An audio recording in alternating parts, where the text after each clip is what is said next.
Welcome to the show, Whitney. Thank you. So what is your sober date? May 1st of this year, though I kind of consider mine June 17th, and that's because, like, the first couple of months of it was I was at the hospital for 2 weeks, and then after that, I went to rehab for a month.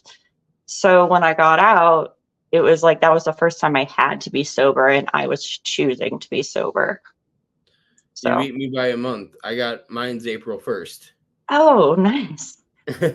Well, then no, you beat me by a month. Oh, that's right, Yep. May. I thought you for some reason I was thinking March for a second. It's been a long No, day. no.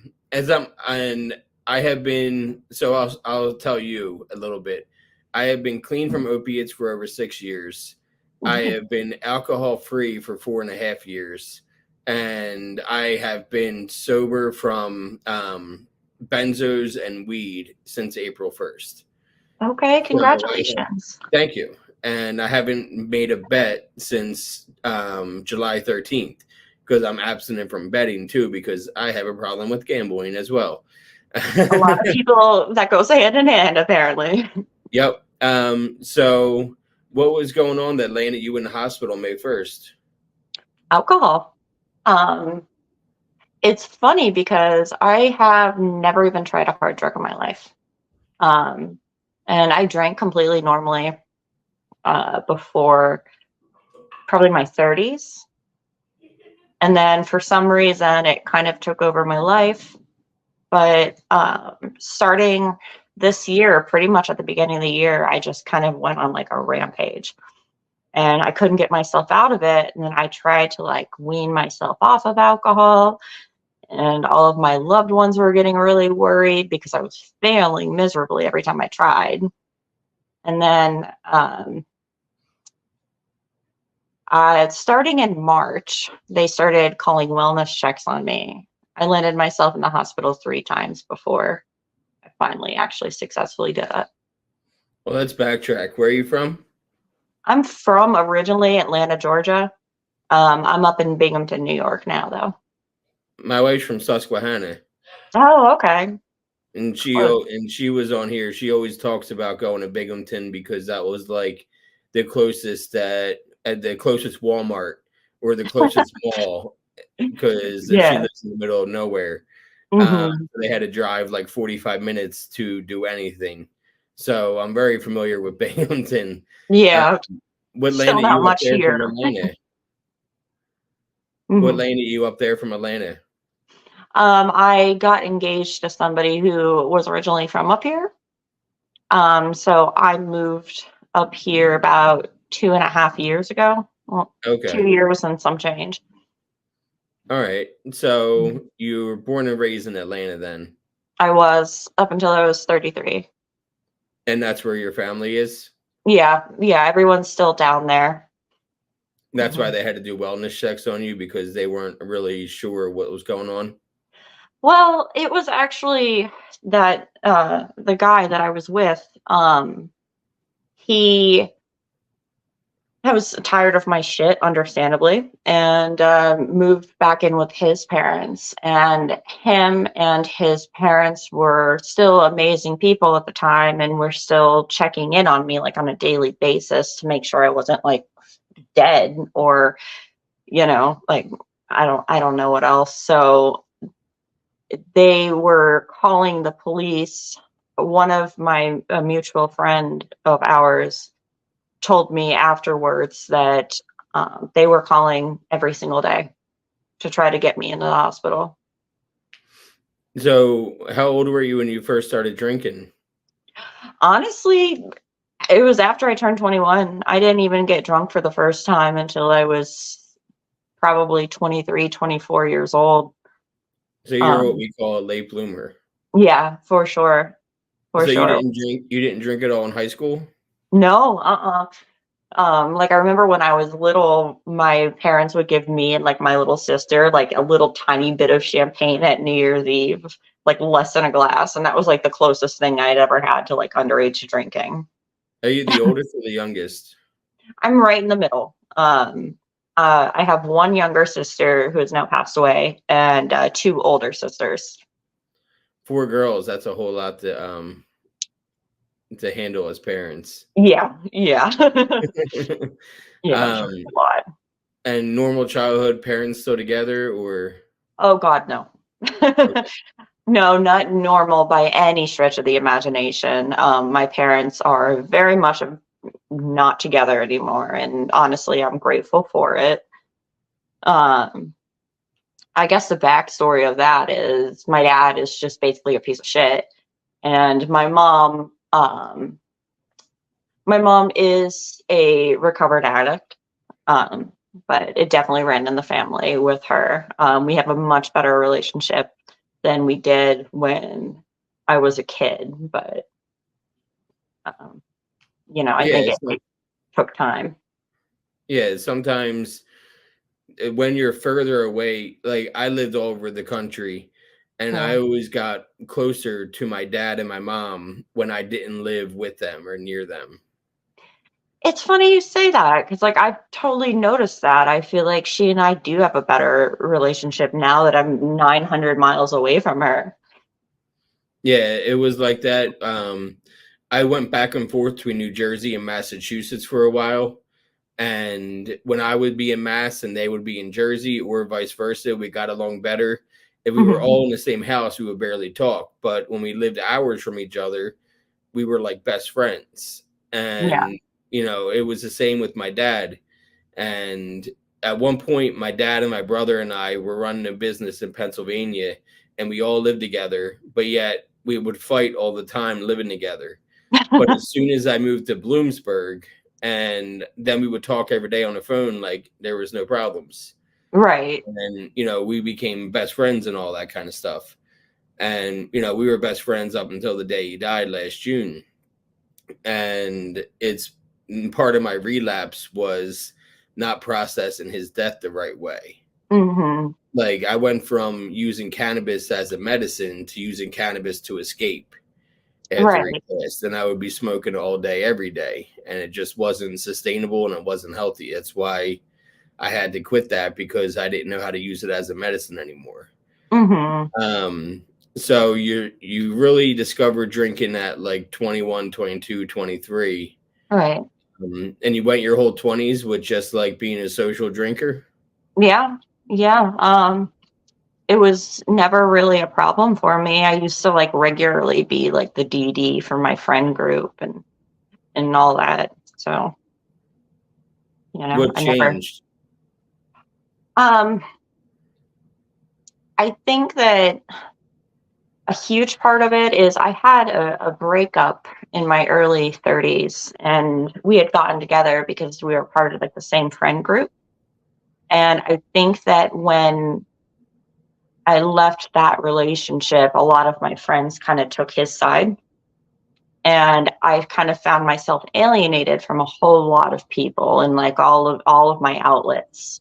And I was living alone at the time, and I just let kind of I think everything get to me because I've sat there and tried to figure out, what the pivotal turning point for that was for me, and that's the closest I can get. It's dangerous for me to be alone with my mind, you know. Do you deal with any kind of like mental health stuff? Oh yeah. I have depression, anxiety, PTSD, and CPTSD. I've been diagnosed with both. I don't know what that would be considered. Well, can I ask what the PTSD is from? As I'd mentioned earlier, yes, I'm very open to it. As I'd mentioned earlier, my sister passed away. I was the one who found her and tried to resuscitate her. Um, and obviously that did not work. And that has caused like lingering PTSD for the last like 17 years for me. How old were you when that happened? I was 18 years old. She was younger. Yeah, she was 1 year and 2 days younger than me. And can I ask what happened? She developed a heart condition called ventricular tachycardia, and it is supposedly something that's extremely curable and extremely treatable. That being said, about 8 to 9 months after she was diagnosed with that, she went to the bathroom one night. She was fine. She was joking around with me. I remember right before it happened, she was trying to shove a McFlurry in my face. And she went to the bathroom, and like 20 minutes later, my mom called me because I was at the bottom of her apartment stairs. She's like, Ashley's in the bathroom and she's not coming out. She's not, noticing when I knock. So like I came back up and we kicked down the door and she was blue. And when the autopsy came back, they had to run toxicology reports, and what they said was that she had an inside out valve in her heart that ultimately ended up killing her at 17. I'm sorry. That's a shame. Thank you. It's almost easier to say it was an overdose, I because, know. it's one of those things, because drugs are in your control, whether you're doing them or not. But to go over like something that progressed so quickly, obviously in her, it's a lot harder to like process because she was just there and fine. Right. What's the difference between PTSD and CPTSD? So PTSD is when there's one event that causes it. It's like, what you hear about when somebody goes through like a very traumatic death, like what I explained, or a car crash, whatever that might be. And CPTSD is complex post-traumatic stress disorder. And that's when there's just like a whole bunch of events, like say somebody goes through a really traumatic childhood, or war is a good one. And what was yours?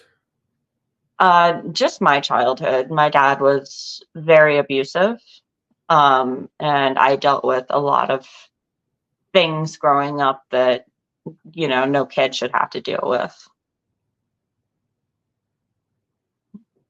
You don't have to talk about it. I mean, you can ask whatever questions. It's hard to point out specific things of 18 years, Was but it I'm like very you were open. like hit? I wasn't physically hit too much. I watched my mom get physically harmed by my father, but um, ours was just more like verbal attacks. Um, my dad was very good at manipulation. He would try to convince us that we could never succeed on our own and that, we would need him.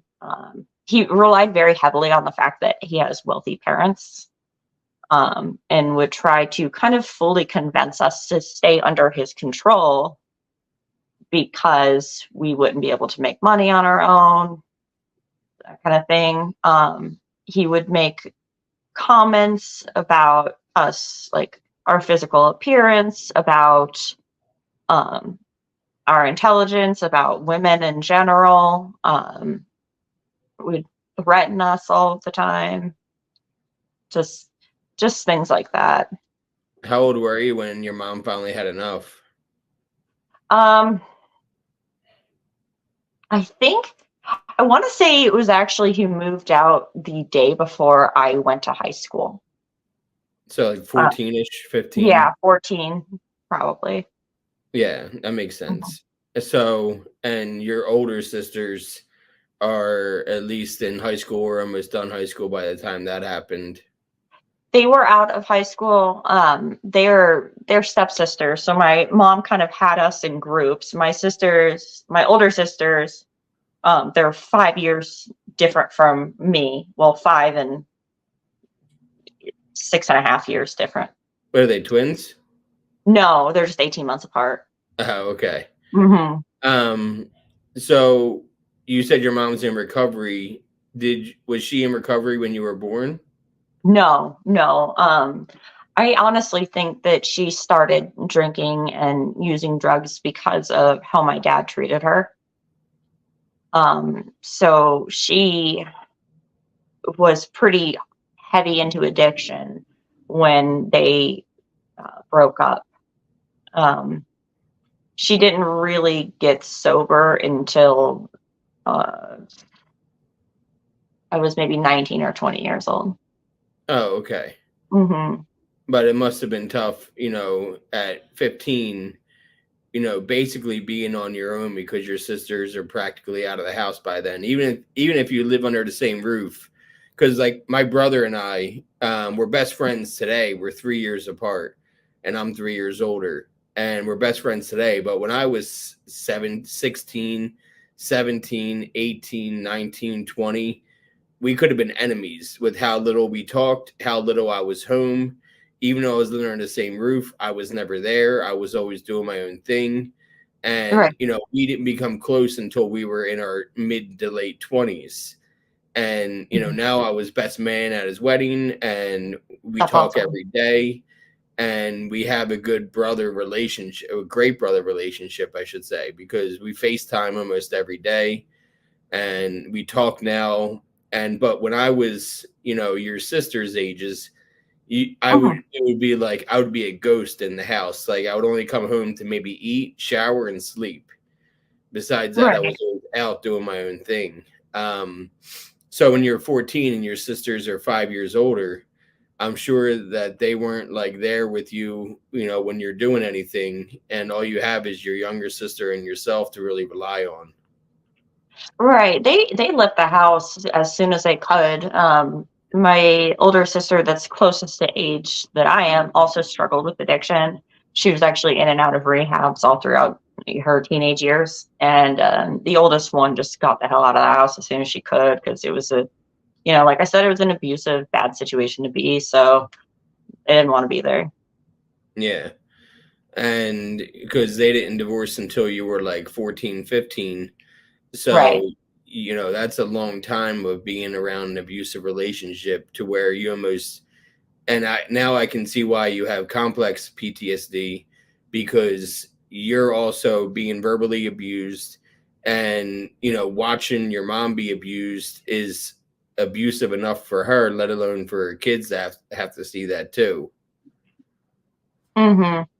Oh, yeah, it for sure was. And, like I very specifically remember one night watching my dad choke my mom over a sink with the water running and running downstairs when I was probably about 9 years old and telling my dad that I was going to call the cops. And he ran upstairs after me, like pinned me in a corner and said, "I'll call the fucking cops for you." And it would be things like that. Um, so yeah, they didn't want to be in that situation. And that whole event that I just explained happened because my sister wanted to go to her prom, and my dad got mad about it for some reason. And your mom was obviously okay with your sister going to prom because that's a normal thing for a teenager to want. Yeah, I don't even remember how it turned out that way. Maybe it was like a spring break trip. It was something just like innocuous that shouldn't have caused that reaction. Yeah. Where I'm from, people don't care as much about prom as they do prom weekend. Right. I'm from South Jersey, and I grew up an hour from all the shore towns down by the beaches. Hmm. And we would always, for prom weekend, we would have prom on a Friday, and then you would party a little bit, but then you'd wake up early Saturday and drive down the shore. And we rented out an entire motel both times. Well, all three times. I went to three proms, and all three proms we partied hard that entire weekend. Saturday, Sunday, Monday was cut day from school because we were all too hungover to go to school. I started drinking at 11. Oh, wow. So That's and very early. yeah, I was not a late bloomer at all. I got into drugs when I was 22. I had dabbled a little bit in high school, but like I was a full-fledged alcoholic when I was 12, 13, 14 years old. I can't Um, even imagine. I wasn't drinking every day, but I would drink to escape my bad feelings. Right. I was bullied a lot, so if I was bullied that day, I would sneak alcohol in the middle of the night because that would take away the pain I was feeling in school. And by the time I was 16, it was drink every weekend, drinking on school nights. By the time I was 18, I remember bragging about this for a long time as a teenager, and even in my early 20s. When I was a senior, we drank 64 straight nights, at least a 6-pack a night. How did you like obtain that much alcohol when you were underage? We had friends that were 21. Well, what about when you were, what did you say, 11 years old? We would steal from my parents' basement. Okay. My parents were not alcohol. My parents barely drank, Mm, but my parents knew so how they to, wouldn't even notice it was gone. yeah, they knew how to throw a party. They would throw Gotcha. these, they would throw big parties, whether it was a birthday party, a communion, what have you, a party at the house, New Year's Eve party, Christmas Eve party. And then what Right. happens is they take the leftover liquor and they put it in the basement. They hid it in the basement. And I knew exactly where they put it. Oh, of And so course. when I was 11, did you ever see The Outsiders or read the book The Outsiders when you were younger? No. No? Well, there are a bunch of teenagers who were drinking. And my friend and I, who would sleep over my house all the time, we wanted to be cool like them. So we knew where the liquor was hidden, and we would make Captain Morgan and Coke and watch the movie thinking we were cool.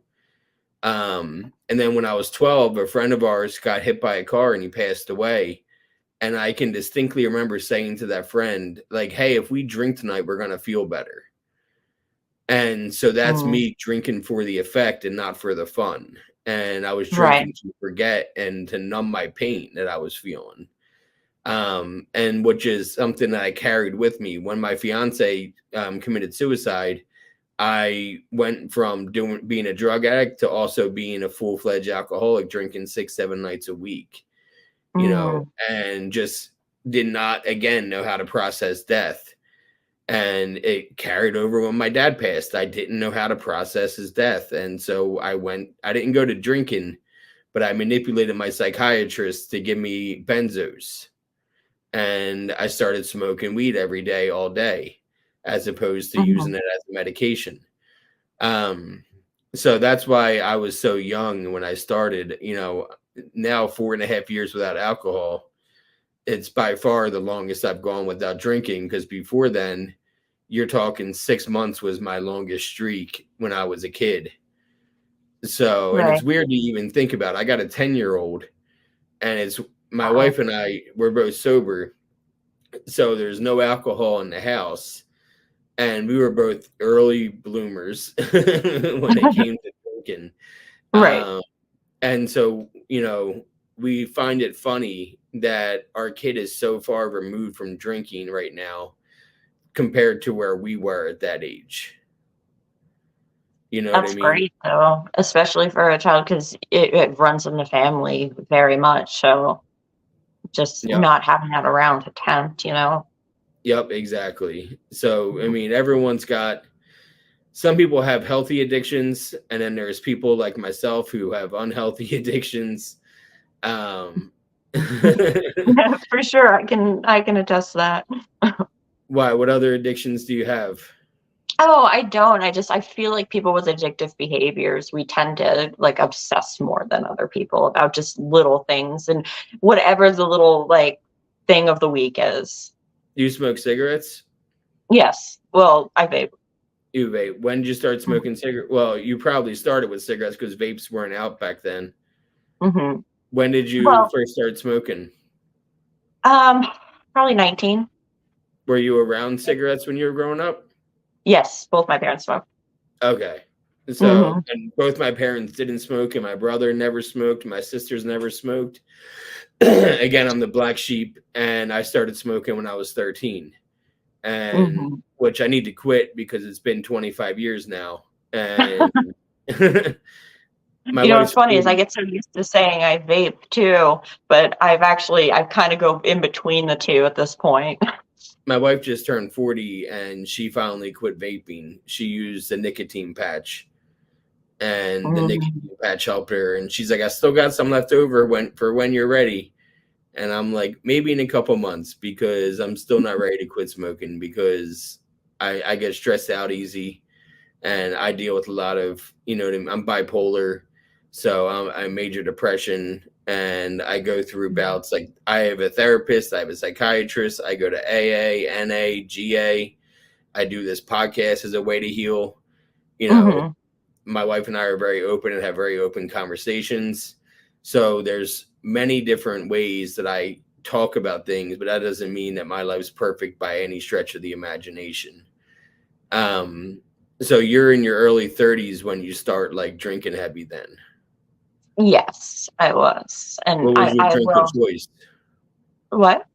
What was your drink of like choice? What were you drinking? God, for a long time it was beer because I was trying to minimize the damage. Um, but it got to like hard liquor at one point. My favorite was gin. Um, and like it got so bad there for a while that I couldn't even stomach anything else. But when I was trying to wean off of it, like it just seemed like a shot was more convenient than like having to drink a whole beer to get the same effect. Like it was looking back at it, it was so messed up. I was never a gin drinker. The only time I really drank gin was when I was younger. We had an exchange student live with us for a year, Oh, that's cool. and she was from Germany, Hmm. and she would visit all the time. And about 8 years ago, we went to Germany, we went to Belgium, we went to Amsterdam, and we visited her in Berlin. And her husband own a gin bar where all they serve are different like gin drinks. And that was the only Right. time I've ever like drink gin in my life, was 8 years ago at this random bar in Berlin that you needed to be a member to get in. It was like a members only club. Were you like a bar drinker, or were you a secluded, I'm going to drink at home kind of drinker? Very much secluded. I was too cheap to go to bars all of the time. And typically when I think that's what one of the most dangerous parts of alcoholism is that a lot of us are the secluded type and the wallow in pity alone type. So Yeah. when it gets bad, you're alone and you're bad. Um, Now we'll jump to recovery. How does Mhm. your recovery look? Are you in therapy? Do you go to meetings? Like, what do you do to stay sober? Um, I am in a intensive outpatient program. And originally it was 5 days a week from 8:30 in the morning until 12:30 p.m. They just bumped me down to 4 times a week. Um, I go to meetings, but I have a weird relationship with them. Um, so I think at first I was going to them a lot just to stay busy because, like what you said, you just kind of have to keep your head from like or keep your mind from wandering, I guess. Yeah, Because I feel like that's when I get myself in trouble is when I give myself too much time to think and I haven't allowed myself to form new habits yet. that makes a Um, lot of sense. yeah. Now, So do you go to like AA enough to have a sponsor? I don't have a sponsor, no. Um, I have been enough that I have all the phone numbers and I get like a million good morning texts every morning. But no, I've never picked a sponsor at all. It's funny because my outpatient counselor, we're in this big group for a good portion of that time, and she looked at me because I have like some of the highest or the longest sobriety streak out of everybody there, and she's like, you're the exception to the rule with the fact that I vocally don't agree with AA or NA. Like I respect it for what it's done for people, and I still try to go for myself for different reasons, but I just don't feel like it works for me in like, I don't know, for whatever No, reason. everybody has different experiences, and Mhm. sometimes you grow apart for something, which is very common. I know people that were in the program for a while and then stopped going because they lost that connection where they actually felt like it was benefiting their situation. So Right. you're not the first person to tell me that. I've had almost 200 people on the show, and Mhm. a lot of them aren't in a program of any kind right now. Um, I'm in programs because it works for me, but Yeah. it's not for everybody. And I know that and I respect that because and especially since you're an IOP, Mhm. those are massive meetings within themselves because They are. I only did IOP for 4 months Mhm. and it was from 3 to 7 or 2 to 6, something like that. It was for 4 hours in the middle of the day. So you Yes. couldn't have a job. You couldn't Yep. get a job because you had to be an IOP for that amount of time. And I had to somehow pay sober living to be in sober living. Like it Mhm. wasn't an ideal situation. So I left. I was in sober living in Los Angeles and I flew back home to Pennsylvania where my brother and dad were running a business without me and joined back with them and ran the business with them for another couple of years before my dad got sick. It's still like new, my dad not being here Sure. and to like think about. Well, we had a lot of great times together. We traveled throughout the entire country. We traveled to other countries. We did a lot of shit together. I have a little shrine in my office, with his ashes, with the watch that he had, and a bunch of other stuff that he would keep in his office. I have a note that he wrote me when he was in the hospital that I framed and put up on the wall, all that kind of stuff. So I have my dad close to me. I talked about him. I talk about him as much as I can because I need it to be real so that I can process it. If I Mhm. don't talk about him, then it's going to eat me away inside. Right. So, and therapy has helped me get to that point because I definitely couldn't get there on my own. Do you do therapy? Not yet. I want to, well, I just actually did get assigned a caseworker. Do you guys have those there? I know Like, I have an idea of what a caseworker is, but why don't you no. elaborate? It basically is an adult for people who are shitty at being adults. Um, it's somebody who's going to help me essentially find like a therapist and a doctor and all of that under my insurance that will work. It's something I can, go to, set up rides and all of that. But point being is like I'm intending on getting a therapist. I've done some therapy through IOP. There's something called ART therapy there, which I forget what it stands for. It's like accelerated something, but it's a different type that works with like your hand movements and the way that it accesses different parts of your brain and essentially just like desensitizes you to certain past events that you might have It sounds like like been affected by. EMDR. It sort of is. It's just like a shorthand version. Okay. All right. Yeah, like this is supposed to help with like a certain event in 1 to 2 sessions, whereas EMDR is more like an elongated thing. Okay. Hmm. Well, that's awesome. I'm glad that you're finding a way to make it work for you Yeah. because it's not an easy thing to like look at yourself and try to process everything you've been through growing up because it doesn't sound like it was an easy way to grow up. Um, it sounds like you had more bad days than good, and the fact that you can sit here sober and didn't get into harder drugs is a good thing, especially with your past and seeing your mom and with your dad. So my hat's off, especially as a late bloomer. Uh, I feel like late bloomers. I've had a bunch on here, and they it's a progression really quickly because you're trying to play catch up from what you missed.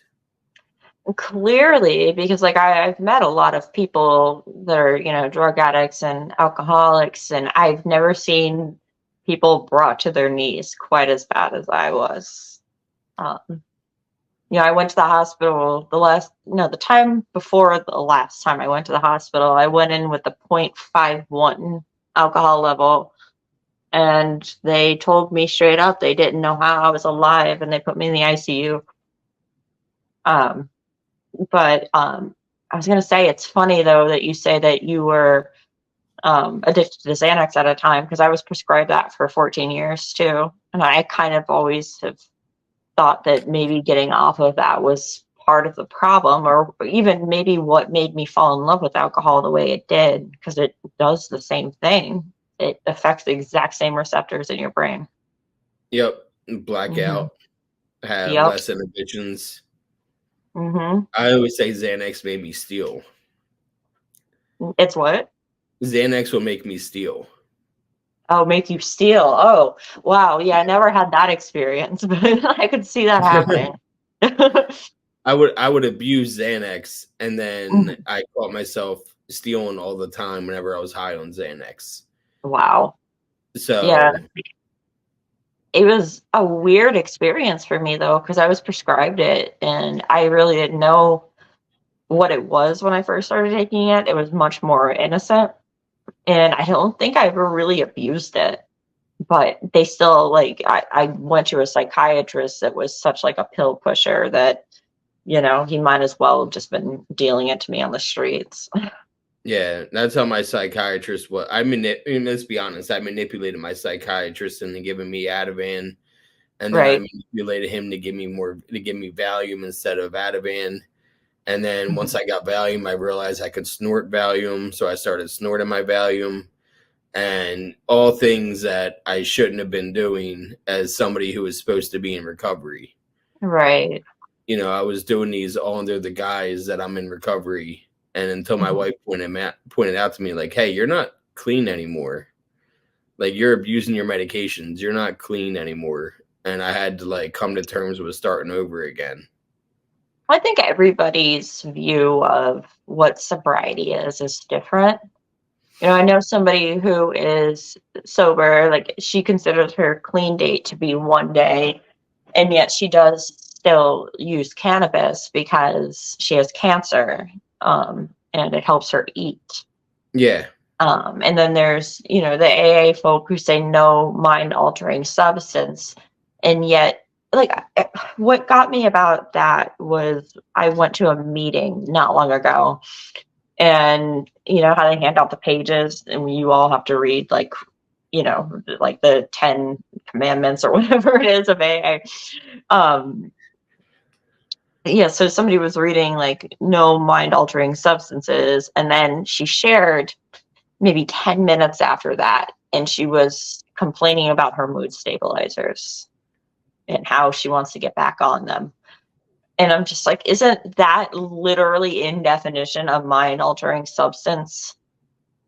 Like, I don't know. and it's a really tricky subject because in the literature, Bill, one of the people that wrote the big book, talks about using LSD. Right. So, it's a really iffy subject and it depends on where you live, right? Because, like, Mhm. I got sober in Los Angeles originally, and my sober living was called high sobriety, and they let us use cannabis in our recovery. Okay. Um, and AA, they were really accepting of me using cannabis. So it's considered being Cali sober, and Right. I it's heard that. okay. But when I was in Pennsylvania, in the middle of nowhere, I was ostracized for using cannabis. And Right. to the point where I didn't feel comfortable going to meetings again. And when I stopped going to meetings, I relapsed. Um, Hmm. and I quit smoking only because I was using it the wrong way. And that's the only reason my wife still smokes. She's been sober 4.5 years. She has MS, so she still smokes because it helps her with like everything that she has going on with her physically. Yeah. Pain. And she's Hmm. not like smoking all day long. She doesn't even really smoke in front of me. So it's not like a harmful situation for me to be in where I'm sober and clean and Right. she smokes. And we both have our different forms of recovery. I do NA, she does recovery Dharma, which is like a Buddhist approach to AA. There's one of those around me, and I really want to try it. Oh, she loves it. She, Really? yeah, she loves it. She does a meeting every day at 9 a.m. on Zoom. Oh, cool. Yeah, she has a mentor, which is like a sponsor. And Mhm. instead of going through the steps, you do inquiries where it asks you questions and you know, write down your answers to the questions. Okay. Um, I would definitely check it out from, you know, because my wife is not an AA person. Uh, Yeah. like you, she never really did drugs and she grew up in a, you know, turmoil of a house. Um, Hmm. and she found alcohol at a young age too and got sober when she was 36. And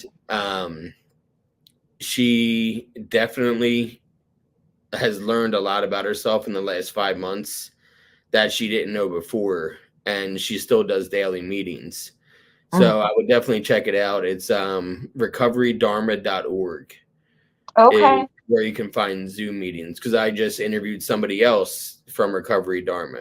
So Okay. I've heard a lot about it. my Hmm. my wife, she has an episode on my page.